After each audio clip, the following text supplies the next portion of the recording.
now wait so. Usaka come on inside my farm. These people they didn't have. They come send cow inside my farm now. Eh? I say, now what is this? Who's the person where they keep this cow there? Eh? Cow there inside my farm, so you know they. You want farm, you know the fix fence. I know fix fence. No, now you can cut fence. Now who's kind of man do this? I got fence be there before cow enter. No, now fence this now waiting. You want me to cow there for them? So you see money, chop so see money from push cow. If you be make fence cow go enter. I know make fence. Now waiting. If you be make fence cow go enter. Look I'm all right. Say no be fence. You know. You want me to I'm all right. Say no be fence. You want me to cow go enter. How you prolong you there so?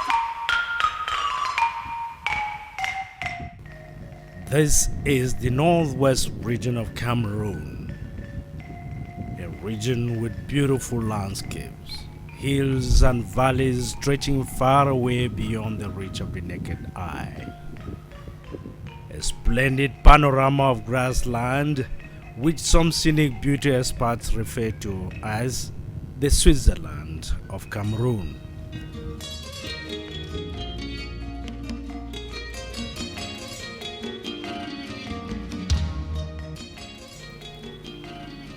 It is a beautiful land with beautiful people. A land teeming with an estimated population of 3 million men and women who practice essentially food crop farming and cattle rearing for their livelihood. The inhabitants are made up of several ethnic groups, a reality which projects the northwest region as a land of extraordinary cultural diversity.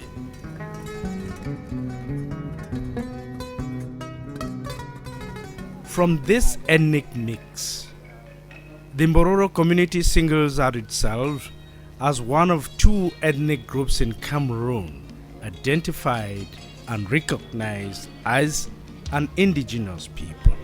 West region equally is made up of people who came from diverse origins.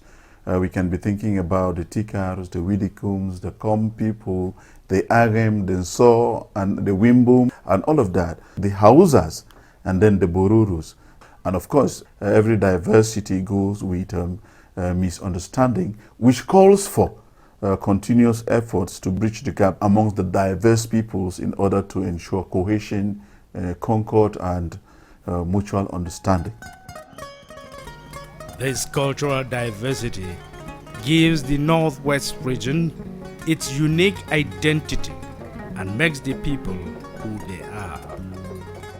Any individual has a culture, and I think in the Northwest we have several cultures, and being part of the Northwest, we try to accommodate some of the cultures of other people, and then them to try to accommodate our own culture. And those are some of the things that are keeping us together. I think it is very important as we have this cultural diversity, and coming together, blending it together makes us to be what we are. In fact, in this region, the people are very much attached to their cultural roots. Culture dictates the tempo and rhythms of their lives, their dress, their language, and everything else, especially their food types. In this region, commonly referred to in Cameroon as the grass field, you have a gamut of dishes from which to choose. Achu and kati kati are distinctively non-Bororo dishes with exquisite flavor, especially when done in a village environment with a village touch.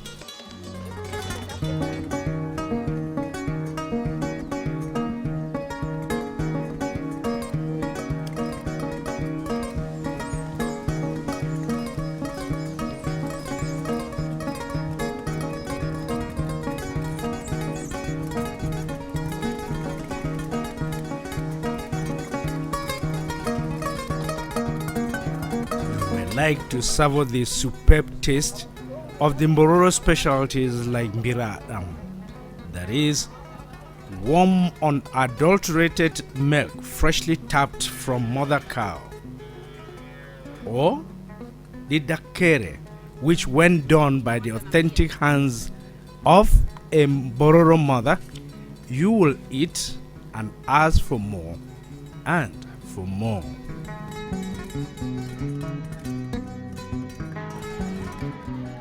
And so at surface look, the Northwest region is a land of all goodies, a land of beautiful people with diverse and beautiful culture. But unfortunately, beneath these sets of beauty lies an ugly reality, that of endemic farmer-grazier conflicts, which over the years have in some cases become really severe, explosive, and even deadly. I took over the throne in 1958, and the first Ardo, when we have a meeting for here as Bororo man, it be Ardo Kahala. And when I be take over, it not be easy.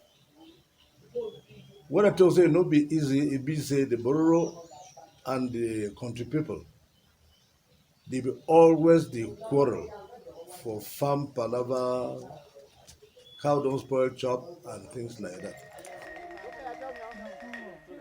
Scenes of crop farmers and cattle headsmen quarreling over destruction of crops by cattle, and scenes of quarrels over encroachment into grazing land by farmers are common in the Northwest region today.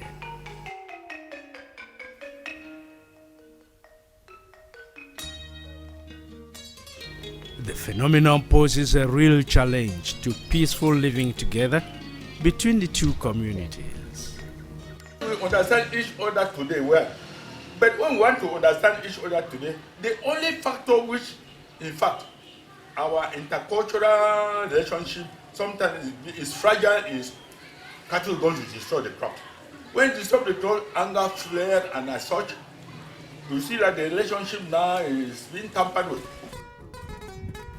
For the two communities to live together in peace, this livelihood-based problem has to be fixed. Fixing it means identifying and addressing the tap-root cause. In this regard, two organizations acting with the precision of rural development surgeons identified the remote cause of the perpetual headache of farmer-grazier conflicts in the area to be intercultural ignorance between the two groups. The two development organizations are the Mbororo Social and Cultural Development Association, Mboskuda, and the Northwest Farmers Organization, Nwefo. Mboskuda and Nwefo administered the therapy for the problem in the form of a project, Bridging the Gap. Bridging the Gap actually came as a result of previous work we did where we were trying to bring crop farmers and cattle headers to resolve their conflict by themselves rather than depending on external persons like, the administration, which is the Agro-Pastoral Commission, then or customary institutions, because at the end of the day, the conflicts are increasing. So we came up with a strategy on trying to promote dialogue between these two parties that are using this pastoral resources, which is creating the conflict that they are facing on a daily basis. And when we did that and the project was evaluated, we realized that the project was very, very successful, but one issue was not addressed in the project, which is the cultural dimensions. The people are different, they have their different cultures, and therefore they still carry a lot of different fixed kind of mindsets or stereotypes kind of thinking that we still go back to promote the conflicts. Promoting intercultural dialogue meant promoting intercultural learning and intercultural understanding. It also meant promoting win-win activities for the two communities and by the two communities. A number of platforms were created for this purpose, and one of them was the Dialogue Platform. Dialogue Platform are structures made up of farmers and grazers. When there are conflicts, they help to mediate between the farmer and the grazier to solve the conflict by themselves. So the dialogue to address the conflict rather than going to the customary institution or to the administration. But if they are not able to resolve it at that level, then they can now go to the administration or customary institution to assist them. And some users of the platform testify that they prefer to fix their problems through this mechanism. I was involved. They can't destroy my farm.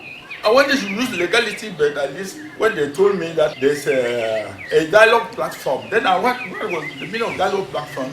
Then they told me they brought relatives from the village and the Mbororo people, they formed that committee.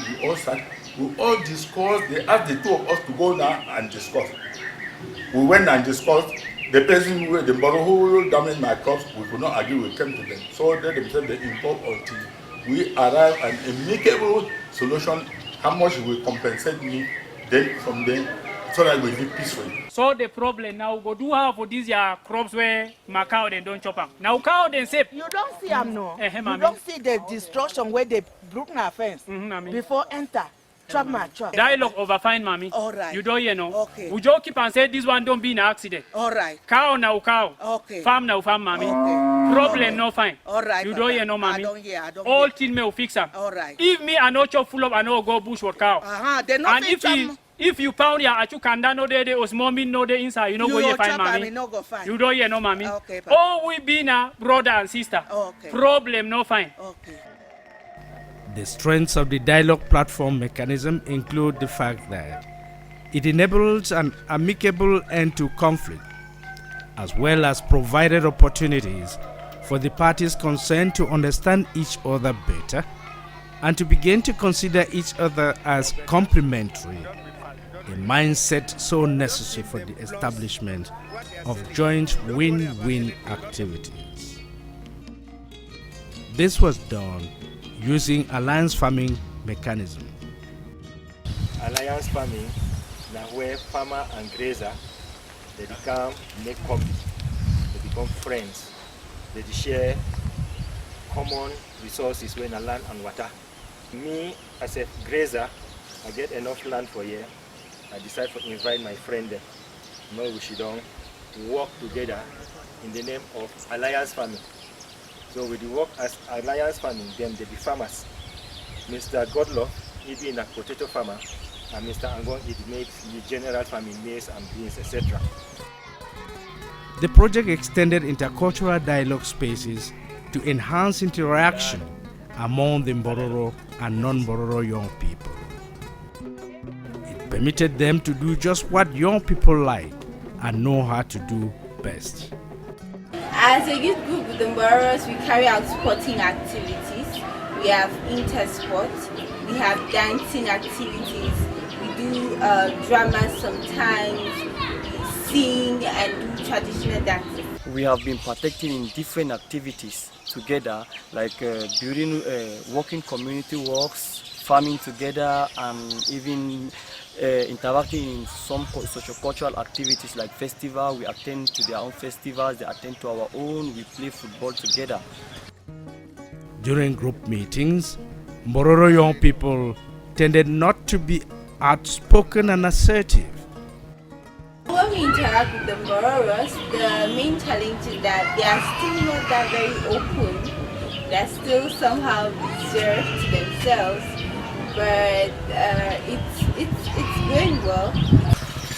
Although we know it is two different cultures living together, that is the Mbororos and the non-Mbororos, that are coming together to understand themselves is at least somehow challenging. This attitude of silence in public interaction could be attributed to Pulaku. Pulaku is an unwritten code of conduct, a set of values which serves as a social compass for behavior for the typical Mbororo, both old and young. However, within the youth groups, attitudes are changing gradually today. Stereotyped perception of each other is melting, and the young people can now understand each other better. It's much more better now, I would say, because before we used to see them like people were very violent, but now it's all different. It's given me in particular a different look. The way we used to see them, it's different now. We can better relate with them now, we better understand them, and we're able to tolerate each other's weaknesses when we come together. It's no longer that distance that used to be there before has been reduced. It doesn't exist that much. We have a problem of cultural beliefs. We believe differently. The way the Mbororo believe in their culture is not the way the other non-Mbororo believe. We also have a problem with that is our food, the modesty of us and our privacy. You know, we the Mbororos, we have a culture of Pulaku, which like a culture of silence, who kills us more. The attitude of reserve and silence as prescribed by Pulaku affects not only the Mbororo young people. It also affects interreactions between Mbororo and non-Mbororo women, even though from a global perspective, some women are of the view that cultural practices account very much to abuses of the rights of all women in the Northwest region, regardless of ethnic background. You know that women are women everywhere, either in Seoul or in the Northwest, anywhere. What I have seen, the problems of the women are almost the same in almost all cultures. However, Mbororo women argue that they are particularly exposed to rights abuse. If we say the Mbororo community is marginalized, I think the Mbororo woman is marginalized double, because she is marginalized by the wider community as well as she is marginalized by the men in the society. Her testimony is exciting and enlightening. I went through schools that I was the only Mbororo girl. I was schooling with people from different cultural background, different way of life. So the two, we were not actually meeting up. And many of them used to insult me, look this Mbororo woman, look this Mamia. So I received all those insults. And at times, I used to even fight because of that. But it is the environment in which I find myself. I have to live with them, even though I still maintain my cultural background and my religious background. So we were living together in harmony. This social reality of marginalization of the young girl and women based on cultural dictates in the Northwest region inspired the Intercultural Women's Group component of the project. There is the Tamba Women Intercultural Group, which was created from this project, and the group has been functional. They have been having activities based on the coaching that we are giving them from the project. We have the Babatu Women's Intercultural Group, there are 4 of them there in Babatu, that are made up of Mbororos and non-Mbororos, and they have been working together. They are carrying out saving schemes, they are doing community work, they are doing various community work. They are also involved in small livelihood activities. From platforms and mechanisms which sought to bring together specific social groups like the Youth and Women for Intercultural Dialogue, the project extended its approach to mass information and education to raise public awareness on issues of cultural diversity, cultural rights, intercultural dialogue for peaceful living together, and social cohesion. To achieve this specific objective, the project harnessed the combined power of the digital, conventional mass media, and outreach activities. In this regard, journalists were trained, an association of cultural journalists formed, community radio stations used extensively, films and video documentaries produced, and broadcast on TV channels across the country, and public information and education material distributed on a mass scale. Today, the top management of the project says this approach was worth adopting. It's making a lot of impact because the feedback will get all over, even out of the country, because we share this widely. It's so positive. A lot of positive feedback from the Prime Minister's office and other ministries. In fact, the Prime Minister's office even wrote to other relevant ministries to try to support this initiative, because they think that we are doing something that is very useful for the government, which is promoting government initiatives. So far, the combined efforts on both Kuda and NOEFO to reduce cultural rights abuses through the promotion of intercultural dialogue are showing positive changes. But the exact nature, extent, and gravity of those rights abuses are not quite known and understood by the wider public. This fact prompted the creation of a structure, the Civil Society Organization on Cultural Rights and Diversity. We created a civil society observatory on cultural rights and diversity. The observatory is made up of non-governmental organizations, and we have relevant government state ministries, and the National Commission of Human Rights and Freedom is part of the observatory. The steering committee of the observatory have engaged to collect data on cultural rights abuses in the Northwest. Findings will be disseminated in various platforms where the public can have access to it.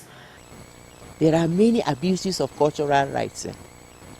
When it comes to women in particular, as a woman, we are facing a lot, because they feel that a woman cannot own land, they feel that a woman cannot really defend her own rights in her own home.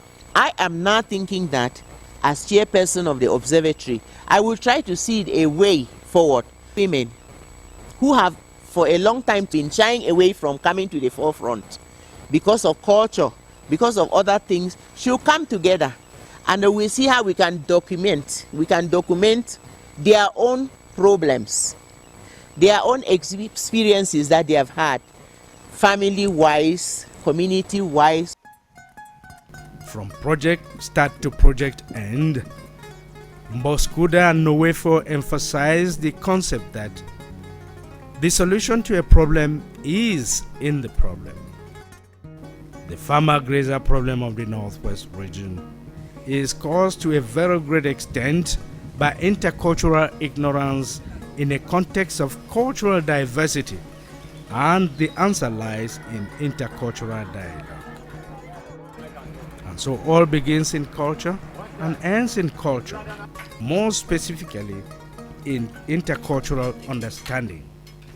This community should be able to understand that they are different, but they also have a lot in common, and that the differences in cultures are promoting the conflicts, but at the same time, if they understand the culture of each other and tolerate that culture, then they should be able to live in better and peace. But then, how solid are the various dialogue platforms and mechanisms developed so far by the project to sustain intercultural dialogue? I think that for every conflict situation, dialogue is very important. And if the Kuda and the Northwest Farmers Association have decided to create a platform where the diverse peoples could come together and talk out their differences, then it is a wonderful initiative, because we have argued that conflicts are created by human differences. And peace is nothing concrete that one can take and move along with. Peace is something that should be permanently constructed through concrete action in the field. Therefore, if these organizations concretely sit together to talk out what they can do to bridge their differences, what they can do to move internal cohesion forward, then we have argued that there is no problem that has been created by man that cannot be resolved by man using human means. So dialogue, coming together through platforms are just human means to resolve differences. After everything, the future of relationship between the Mbororo and non-Mbororo communities of the Northwest region of Cameroon lies in the hands of the young people. How they will relate to each other in the next 10, 15, 20, 30, and even 50 years from today will depend very much on how the young people of the region will see each other, do to each other, and do with each other. For the sake of peace, let's bury our differences and embrace our similarities. It's all understanding. It's all about understanding. When we understand ourselves, we understand the fact that yes, our cultures are different, and we try to relate with each other despite that difference that exists in our culture. It makes things better. We tolerate each other's excesses. That way we can better live with each other, because like the difference will always be there. But what makes it beautiful is how we use this difference that exists among us for our own good and for the betterment of ourselves. Whatever differences, whatever problems that we have, there's always a way of sorting it out. That's where intercultural dialogue comes in. And so, using intercultural dialogue, the problem can easily be solved and everybody goes home happy. Oh yes, going home happy. Not going home in another land, but in this very land of the Northwest region. For there is room for all in the land.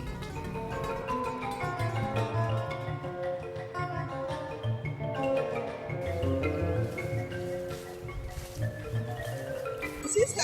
Yes, sir. Good morning, oh, sister. Good morning. Yes. How for you now? Hey, long time, oh. Long time to stay. How you doing, so? I pay my food now. This thing for damn food. Yeah, man, don't stay. Don't over. See, we don't find you, oh. You don't stay. I never see you. Where? How picking them now? Then they fight. How for pa? How they fight? Oh, man. Asia, mama. Asia. Thank you. Yes. Okay, I will give you the corn. We take and go. Now for picking them. You go get for picking them. Well, thank you, mama. That picking them will go born this year. They go glad. That picking them go born. They will glad. They go to work that farm now. They not fear you again. Oh, you carry this make to ya. Okay. Yes, you go drink. For me. Yes, mommy. Thank you. That picking them ya. Now make this boil and give them ya. Thank you, my sister. Yes, thank you, mama. Bye, thank you. Yes, but you don't stay. You don't come for me. No, I can't visit you. Okay, mommy. No, the way you mama. Thank you.